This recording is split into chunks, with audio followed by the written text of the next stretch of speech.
Welcome to Not Milk Never Milk. Subscribe if you're lactose intolerant. You start by confirming prerequisites and then take the first active steps.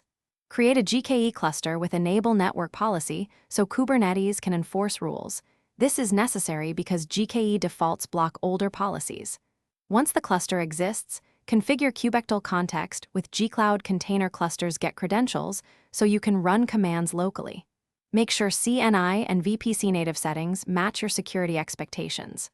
Finally, prepare a namespace and label it for network policy testing so pods are ready for rules you will apply next.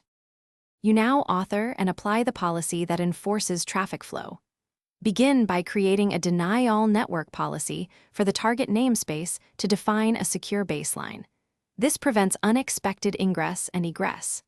Then add specific allow rules using pod selector, namespace selector, ports, and protocol fields so only required traffic is permitted. Apply YAML with kubectl apply F and validate using test pods and kubectl exec or curl to confirm allowed flows. If something fails, iterate by opening minimal ports. You finish by validating, monitoring, and preparing for rollback. Use kubectl describe network policy to confirm selectors and rule order, and run connectivity tests between representative pods to ensure policy intent equals outcome. Once done, integrate the policy into CI/CD so changes are versioned and rolled out gradually. Make sure to keep a rollback manifest for quick reversion.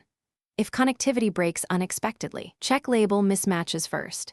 Then inspect CNI status and capture traffic on pods or nodes to pinpoint where packets are dropped. Thanks for watching. If this was helpful, leave a like and consider subscribing. See you next time.